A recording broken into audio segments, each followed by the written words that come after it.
Presenta Sensus. Descubrí la nueva línea de jabones líquidos Sensus y sentí la diferencia.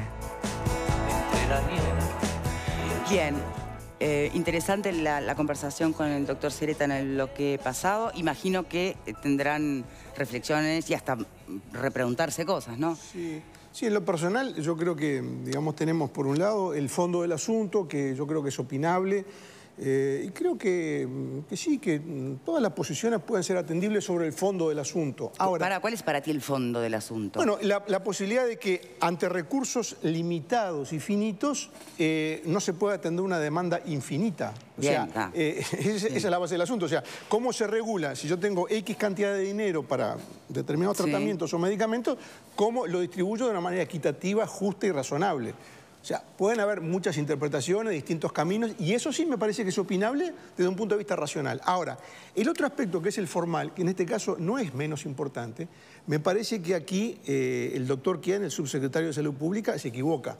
Y se equivoca muy feo, porque el razonamiento del doctor Kian consiste en decir, básicamente, si yo no lo interpreto mal, es que hay un grupo de profesionales, en este caso de la medicina, o quizás, mejor, del Ministerio de Salud Pública o de los que administran el Fondo de Recursos, que son los que tienen en sus manos, digamos, la fórmula exacta, la sabiduría completa para poder determinar a cada quien le tiene que dar el medicamento. Y por otro lado, unos abogados inescrupulosos que trafican con la angustia, la muerte, que tratan de sacar una tajada frente a todo este asunto. Bueno, ese planteo es muy desafortunado, para decirlo en palabras elegantes, extremadamente desafortunado, porque implica ponerse en una superioridad moral. O sea, el planteo implica que hay gente que tiene una condición moral superior, que es la que puede determinar sin riesgo de equivocarse y con toda justicia quién puede tener acceso al medicamento. Y otras personas inferiores moralmente, éticamente reprobables, que están lucrando a ver cómo pueden ganar un peso con este asunto. Ese planteo, proveniendo de un universitario, calificando de esa manera a otros colegas universitarios de otra profesión,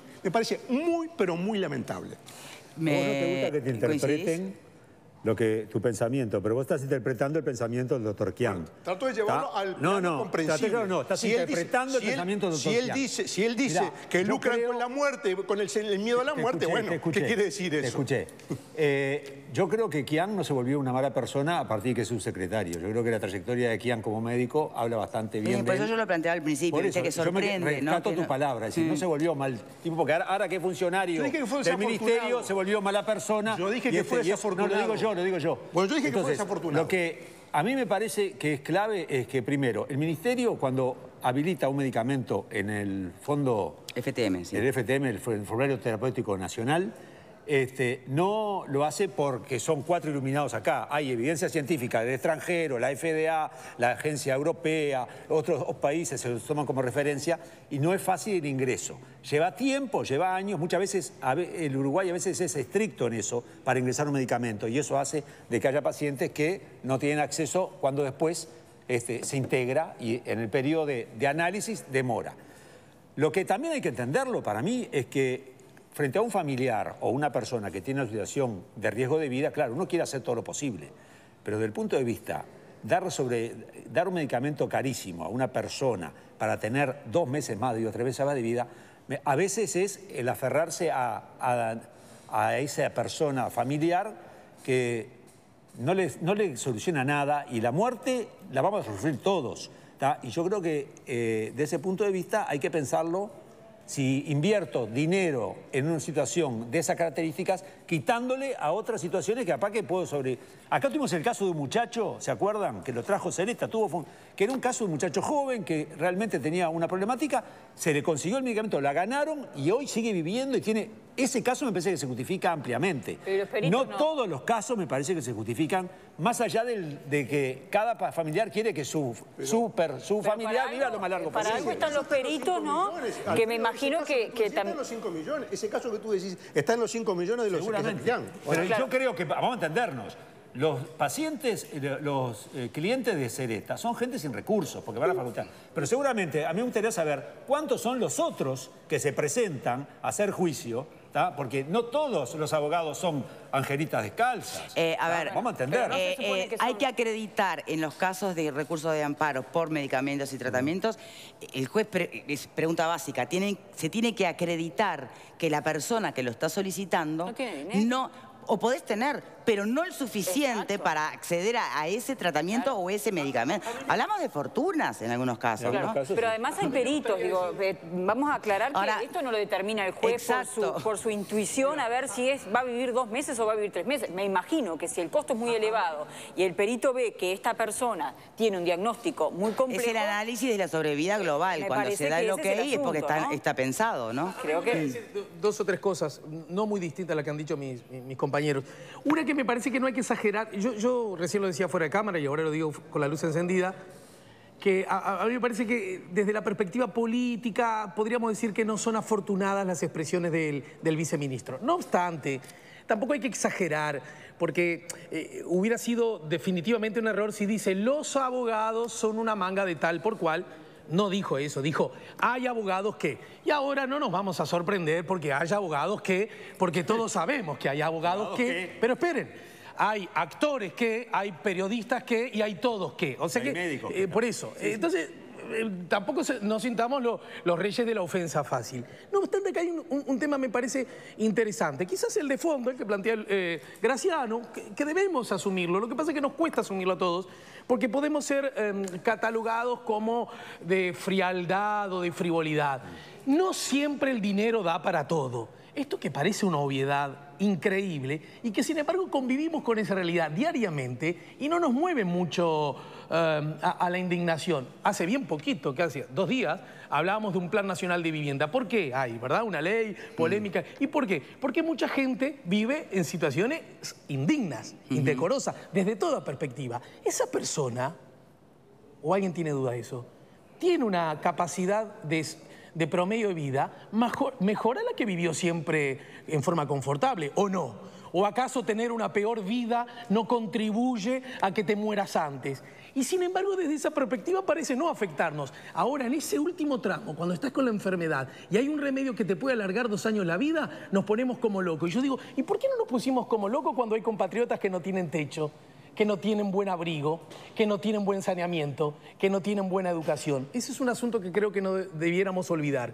Y después otro asunto. A mí me gusta cuando la gente exige por sus derechos. Yo quedé bastante solo en esta mesa cuando una familia entendió que su hija era víctima a propósito de pasar o no pasar de años. ¿Se acuerdan? Cereta, yo estaba alineado con lo que decía Cereta. ¿Y qué se hizo? Se fue ante la justicia.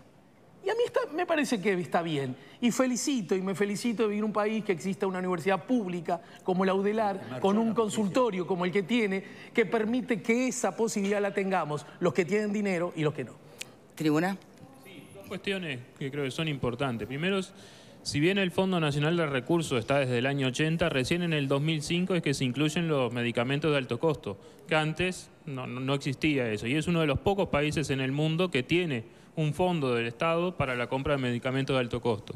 Y lo otro es el movimiento sindical de hace tiempo, principalmente nuestros compañeros y compañeras de la Federación de Funcionarios de Salud Pública, vienen discutiendo por el desmantelamiento del laboratorio de Orrego, que podría estar fabricando los medicamentos que se precisan acá en Uruguay que a menor costo de lo que se compran, y sin embargo hay muchos laboratorios a través del precio que terminamos pagando todos, ya sea desde las muestras gratis que entregan, que no son gratis, las pagamos en el costo de los medicamentos, que elevan el precio de los medicamentos sin ningún sentido, y que cuando otro laboratorio saca un similar, ahí sí el precio de esos medicamentos de alto costo cae en porcentaje importante de su precio. Pero también en todos los demás medicamentos que la mayoría de la población termina accediendo, endeudándose en tarjetas de crédito, en préstamo, sobre todo los jubilados, que son los que tienen más problemas de salud, que invierten toda su jubilación muchas veces en comprar medicamentos que, si bien no son de alto costo, dejan toda su jubilación. Entonces la guerra hay que plantearla a los laboratorios. A los laboratorios. José Luis. En ese sentido, el tema de los costos, sabemos que el tema de los costos tiene que ver mucho más relacionados en estos de alto costo, tiene que ver mucho más con las patentes de invención, con los registros que tienen, que es lo que encarecen en realidad todo lo que son los medicamentos, más allá de la elaboración. Es decir, hay una patente que se paga por investigación y todo lo demás. Y en realidad eso es lo que tiene que ver, por eso el ministro hace énfasis en diferenciar lo que es el costo con lo que es el precio, ¿verdad? Sí. Pero digo, independientemente del costo, me parece que no es el abogado el que tiene que determinar si es el Estado que puede pagar o no puede pagar. Tampoco me parece que tengan que ser los médicos. Me parece que es una decisión de si hay plata o si no hay plata, en definitiva, justamente o del Fondo Nacional de Recursos o del Ministerio o del propio Estado. Y Yo me permitiría esta duda. O sea, ¿no se puede judicializar la salud? Sí, por supuesto. Lo que estoy diciendo es que es judicializable, en el sentido de que cualquier abogado, lo que vaya a hacer es plantear justamente el derecho del usuario a usufructuar de un medicamento que está disponible para su sobrevida. No, pero que además hay un punto fundamental. No, ni siquiera por invento del paciente o ocurrencia carroñera del abogado, sino por indicación previa de otro médico. Por eso, pero además quisiera agregar una cosa. En el caso de la Suprema Corte de Justicia, que sé que también en el panel creo que estaba la ministra, creo que también mencionó un poco en el sentido de que la justicia no sería la responsable de si hay fondos después para cubrir o no esos medicamentos. Yo creo que eso es una cosa a estudiar de futuro, ¿no? Obviamente, ley mediante, de si no está dentro si no sería potestad de la justicia justamente determinar en base a las necesidades y a las posibilidades del Estado, ¿no? qué medicamentos pasa que ahí no hay legislación en este momento, lo que tiene o deja de tener el Estado en sus arcas responde también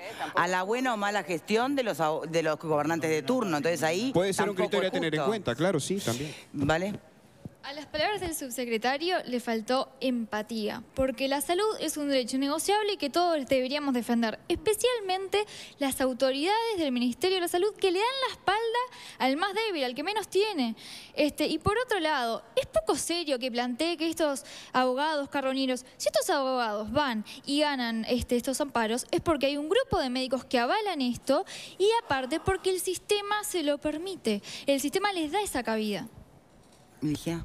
Sí, hablamos que estos recursos de amparo representaban, con respecto a los medicamentos, unos 5 millones de dólares. Y también hablábamos que hay recursos... Por fuera del presupuesto, ¿no? Por fuera del presupuesto. Y que hay recursos finitos. Entonces digo yo, ¿no habría que aumentar el presupuesto entonces para el tema de la salud? Porque me parece que tiene que ver con las prioridades que tenga el gobierno y me parece que la salud tiene que ser una prioridad. Y con respecto a lo que mencionaba Alejandro, el tema de luchar, ¿no? Yo creo que todavía sigue habiendo sectores políticos, estoy en uno de ellos, que todavía lucha por estas cosas y le gusta mencionar y poner sobre la mesa estos temas, con la investigadora de ACE y también con el plan de vivienda. Y bueno, justamente me parece que cuando hay voluntad política y cuando hay ganas de favorecer a los trabajadores de la salud y a la vivienda, los recursos tienen que destinarse justamente para eso. Yo creo que hay una cosa, perdónenme, hay cosas que no puedo dejar pasar. Dale. Primero, más plata para salud, más plata para vivienda, más plata para educación. Entonces, la guita no crece en los árboles, no se planta como la soja. La plata es finita. Así que perdóname, Ligia, pero me parece que... Perdón, segundo. No se lo lleva quien la plata para la casa. No, la plata que le quita a los medicamentos no se la lleva y no defiende. Porque está defendiendo el sistema integrado de salud en su conjunto, que los pobres en general son los que tienen más dificultades para acceder. Y justamente allí es donde se trata de volcar el dinero. Tercero, laboratorio de Dorrego, todo muy bien, macanudo, pero hoy por hoy la industria farmacéutica nacional, no internacional, la nacional, que genera mano de obra uruguaya, produce todos los medicamentos baratos, se producen acá. Lo que están en cuestión son los altos costos, que no hay tecnología en el Uruguay o no hay casuística suficiente para producirlos en el Uruguay. Entonces, lo que está en discusión es si se trae uno de afuera. Pero los laboratorios uruguayos, que son muchos nacionales, producen los medicamentos bastante accesibles. Lo conozco por dentro, como si lo hubiera nacido, como lo hubiera parido, mejor dicho. Así que, en realidad, hay varias cosas de las que se dijeron que no son del todo correctas y no se acercan a la realidad. Ahora, tampoco cuando hablamos de los recursos que se tienen que destinar a estos medicamentos, hablamos de millones y billones de dólares. Estamos hablando, hablamos de 5 millones que responden a más de 100 recursos que quizá prolongaron o salvaron más de 100 vidas. Y vos hablás de un gobierno que dice que necesita 1.200 millones para que se instale la planta de celulosa de UPM, que yo tampoco sé de dónde van a salir. Ahora, seguramente un medicamento de alto costo, no seas mala. Hay un punto que plantea el doctor Sereta que me parece que todavía no lo hemos tocado y que yo creo que está en el eje de la discusión, aunque no sea, digamos, lo que apasiona más. El precio de los medicamentos. Sobre todo de algunos medicamentos y de algunos laboratorios y para algunas patologías. Él incluso señalaba el caso de medicamentos que a raíz de ciertas acciones bajaron hasta un 40% de precio. O sea que mágicamente, y sin que me imagino yo, el laboratorio o el representante pierda dinero, pudieron bajar un 40%. O sea que el margen de utilidad en algunos medicamentos me da la impresión de que es bastante alto. Ahora, en ese aspecto concreto, en el poder negociador para obtener un precio mejor por esos medicamentos de alto costo, el rol del Estado es insustituible. ¿quién puede ocupar ese lugar? Nadie. Porque el Estado primero es el mayor consumidor de medicamentos del país y además tiene bajo su órbita, aunque sea paraestatal, el Fondo Nacional de Recursos. Por lo tanto, ese punto me parece crucial. Es decir, encarar un enfoque realista, una conversación a fondo con los laboratorios para que esos precios sean más accesibles. ¿Cuál es el tema ahí? Es que es la casuística. Los medicamentos de alto costo que se necesitan, en realidad son muy pocos. Entonces el poder de negociación que vos tenés como ministerio para comprar 5 tratamientos es muy poco. No le importa. Es decir, perfecto, el poder negociador es cuando vos comprás vacunas, por ejemplo, traes 600.000 dosis. Ahí sí negociás y negociás en serio y bajás los costos, sin lugar a duda. Pero por casuística muy pequeña es muy difícil bajar los costos. Yo sé que tú conoces el tema mucho mejor que yo, pero me imagino que esos medicamentos de alto costo y que, como tú bien dices, la casuística determina que sean 5 o 6 lo que se precisa en Uruguay, son fabricados en algunos casos también por esos laboratorios a los cuales el Estado les compra grandes cantidades. Por lo tanto, cuando yo digo poder negociador, no me refiero al poder negociador de comprarte 5 medicamentos porque el margen es distinto, sino el poder de negociar es decir, mirá, yo que te compro tantos millones de vacunas, ojo, ¿por qué no me pones un poco de cariño en estos 5 medicamentos que yo los preciso? A ese poder de negociación me refiero, que obviamente está al alcance del Estado, porque el poder, por más que el Uruguay sea un Estado pequeño, un país pequeño, una economía reducida, con relación a los vecinos por lo menos, pero bueno, cuando llegan cifras de ese porte y alguien dice, che, ¿no me das un precio por estos 5 medicamentos? Y bueno, capaz que con un buen negociador de repente la cosa funciona. Se ha bajado sustancialmente el precio de varios medicamentos porque se han hecho compras a nivel del Mercosur y el Mercosur está para algo, se supone que debe funcionar por lo menos cuando se habla de comprar medicamentos. Ha funcionado, tal vez por allí se podría presionar. De todas maneras me parece que en esta discusión nos está faltando un dato, yo al menos no lo tengo, el que tiene que ver con los recursos de amparo. Estamos hablando de estos 5 millones adicionales a propósito de los que la justicia se hizo eco.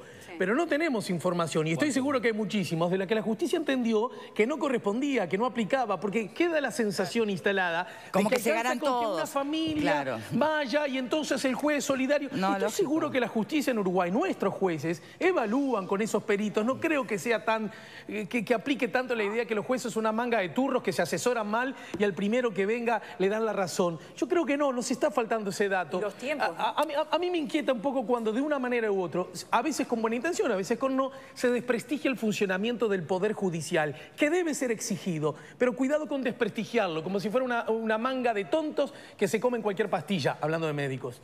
Yo quería señalar exactamente el mismo punto al que está haciendo referencia Ale. A mí lamentablemente no me sorprenden las declaraciones porque creo que desde hace un tiempo a esta parte venimos escuchando un discurso en una línea que apunta a atentar contra el Poder Judicial, pero que yo recuerdo... Actores, ¿eh? De todos lados. Yo recuerdo que es un poder, es el tercer poder, que no significa que sea un poder de tercera, que se lo trata como tal. Y creo que muchas veces, desde los otros poderes, se le quiere enseñar o indicar al Poder Judicial cómo debe actuar. Señores, yo lo que creo que tengo para decir y para aportar es no tanto enojarse con los abogados que están para ayudarnos a cumplir con nuestros derechos, a exigirlos para que se cumplan en ciertas garantías, sino que toda esa energía la destinen para hacer su trabajo y que dejen al Poder Judicial hacer su trabajo, porque los medicamentos de alto costo no se dan porque sí, se dan porque hay una ley y porque hay una constitución que nos ampara a hacer ese reclamo. Entonces, si los números no les dan, es problema del Poder Ejecutivo. Nosotros nos tenemos que encargar de hacer cumplir las leyes. Es tan sencillo como eso, cada uno a su trabajo. Señores, vamos a hacer una pausa. Damos por saldado el debate hasta aquí, porque en definitiva, yo creo que recién tal vez esto sirva para poner sobre la mesa algo que tiene que negociar primero que nadie las propias autoridades, ¿no? que se pongan de acuerdo, porque lo que uno va a poder siempre hacer, porque tiene el derecho establecido en la Constitución, es pelear por lo que le corresponde, y para eso están los abogados en esa dirección. O sea que creo que la solución y determinar qué presupuesto va para dónde, bueno, después también eso nos interpela, porque también nosotros terminamos definiendo a través de la elección de nuestros representantes el tipo de, sociedad en la que querés vivir.